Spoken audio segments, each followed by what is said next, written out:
Breedlove fez um comentário outro dia que eu achei muito interessante. Ele falou: nós temos uma constituição genética pré-histórica, temos instituições medievais e temos uma tecnologia divina, né? Eu acho que é meio esse o desafio, né? Você conseguir articular esses muitos tempos, né, que nós estamos vivendo, né? Nós hoje temos né, esse desenvolvimento espetacular, né, que é o Bitcoin, né, essa capacidade tecnológica e de funcionamento em rede, mas nós temos ainda instituições extremamente ultrapassadas, né, defasadas, e emoções primitivas, né, emoções primitivas que são o motor das nossas condutas, né, na maior parte das vezes, né, nada é muito racional, né? Então, de alguma forma domar os leões, né? Conseguir desenvolver instrumentos, né? Que usem isso em benefício, né? E eu acho que a genialidade do Bitcoin é bem essa, né? Ela não rejeita, né, a natureza humana, né? Ela não ignora a natureza humana, ela não cria artifícios ou fica partindo de premissas né, abstratas ou enfim, frágeis, né, para poder estruturar o seu funcionamento.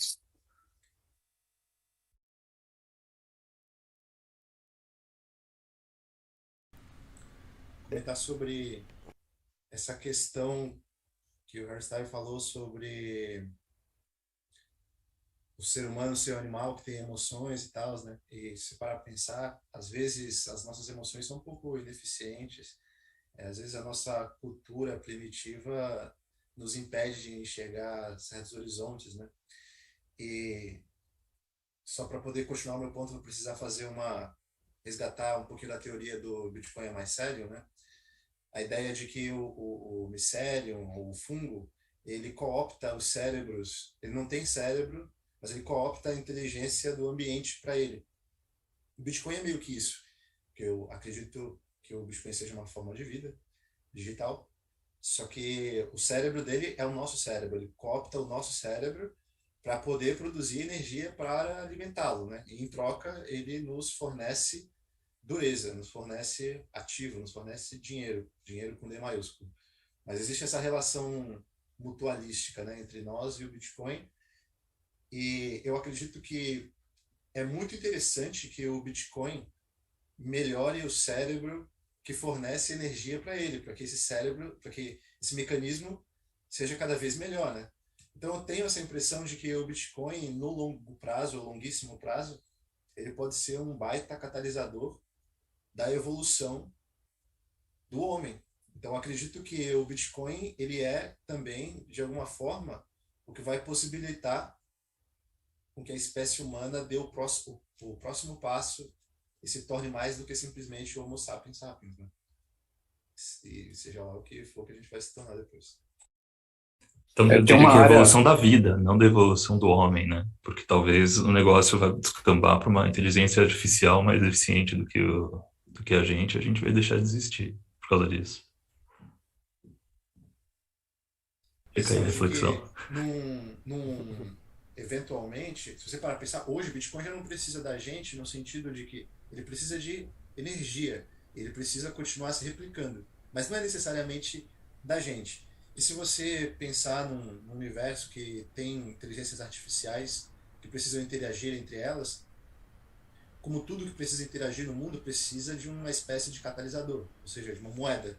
Então, o corpo humano, as células, elas se comunicam, elas transmitem conteúdo entre elas usando formas de moeda, como o ATP, por exemplo. Tudo que precisa transmitir valor precisa de moeda. E se um dia vir a existir inteligências artificiais negociando, interagindo entre elas, faz todo sentido que elas usem uma moeda que seja perfeita, que seja matematicamente perfeita, né? Então faz sentido que eventualmente o ser humano deixe de existir inteligências artificiais continuem mantendo o Bitcoin. Agora a gente viajou, né? Agora a gente está no nível Vou muito acender um aqui. exato.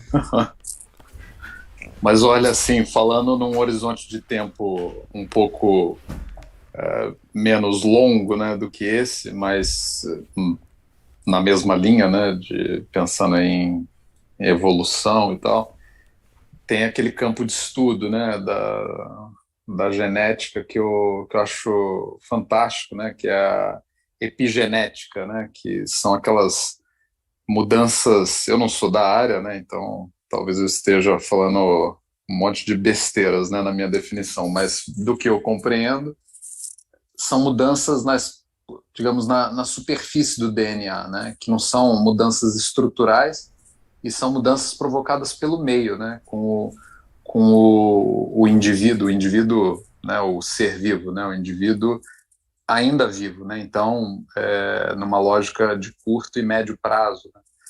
Então, eu acho que o Bitcoin e outras tecnologias, eu acho que já fizeram isso, né? Existem estudos que mostram, né? Internet, televisão, né? Como isso altera a nossa capacidade de concentração, né? Enfim, a superfície, né? dos nossos genes, né? E tudo mais. Mas você pensando no impacto, né? Que o Bitcoin traz sobre a forma como nós vamos trabalhar, como nós vamos nos comportar, né, como em comunidades, né, enfim. Eu acho que faz todo sentido você pensar que pode haver transformações na natureza humana mesmo, né? Faz todo sentido. Cara, eu gosto bastante de biologia. Esse tema epigenética é um tema que me interessa muito. Explicar um pouquinho mais aprofundadamente, só para o pessoal que está escutando aí ter um momento nerd, quem se interessa. A epigenética é basicamente como o gene ele é expresso. Porque assim, você pode ter vários genes, e a gente tem vários genes, que são genes que estão dormindo porque a gente tem eles desde que a gente era réptil, sabe? Há mó tempo lá atrás e eles vão sendo desligados. Então tem sempre também a questão de como o gene se expressa. E isso são os metils, uma cadeia orgânica pequenininha que acopla no gene e fala, puta, esse aqui vai ser muito expresso, esse aqui vai ser um pouco expresso, tudo mais. E isso sim é influenciado pelo ambiente ao longo do momento da vida da pessoa. Ou seja, em palavras mais leigas, assim, mais simples, indiretamente Lamarck também estava certo. Tipo, a diferença não é muito grande, sabe? Não é tipo que nem a genética, tipo, ou seja, a expressão é mais limitada, mas também existe. Por exemplo, uma fêmea de cachorro que passa fome a vida inteira, o DNA dela, o corpo dela aprende a tomar mais, a armazenar melhor a comida que ela comer, porque a caloria para ela é muito mais rara. Os filhotes dela, se são alimentados com outro cachorro da raça, outra linhagem parecida, a irmã dela, são alimentadas as mesmas quantidades, os filhotes delas vão ser obesos em comparação. Por quê? Porque os genes estão mais eficientes para absorver a comida. Ou seja, se o Bitcoin realmente altera a nossa preferência temporal e faz a gente ter um certo conjunto de comportamentos em específico, nada mais natural que esses comportamentos sim comecem a ser fixados e comecem a ser expressos. Então, assim, concordo 1000% com essa afirmação que sim, o Bitcoin vai modificar aos poucos e com o tempo cada vez mais o nosso DNA, porque aquela coisa, fix the money, fix the world, conserte o dinheiro, conserte o indivíduo. Sei lá, eu vi uma palestra lá em El Salvador do Svets que eu concordo muito. A versão completa dessa frase é fix the money, fix the individual, fix the world. Ou seja, conserta o dinheiro para consertar o indivíduo, para daí consertar o mundo. Tem esse estágio intermediário que é como o humano se comporta. E isso muda pra caralho. E isso, querendo ou não, é o fator ambiental que influencia como os genes vão ser expressos, em outras palavras, a epigenética. Então, sem dúvida, no curto prazo, já vai ter um pouco dessa fixação dos nossos comportamentos no nosso DNA, e isso vai ser passado adiante sim.